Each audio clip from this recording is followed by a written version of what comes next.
Алматы облысында барлық деңгейдегі әкімдердің қатысуымен азаматтарды қабылдаудың бірыңғай күні өтті.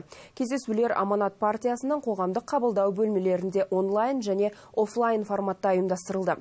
Қоғамдық қабылдауда тұрғындарды әлеуметтік қолдау, жер қатынастары, инфрақұрылым, тұрғын үй және жұмыспен қамту мәселелері тыңдалды.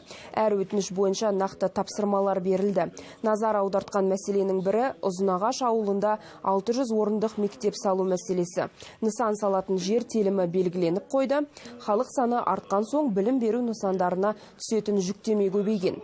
Өткен жылы партияның қоғамдық қабылдауына 4 мыңнан астам өтініш түсіп, оның 60% оң шешімін тапты. Бүгін міне облыс әкімі Марат Елеусіздің қабылдауына келіп, өзімнің сұрағыма мардымды жауап алдым. Негізгі сұрағым, біздің Ұзынағаш ауылында 35 үй деген мекен бар. Сол мекенде халықтың саны көбеюіне байланысты, сол жердегі балалардың оқуына керек мектеп сұрағанмын.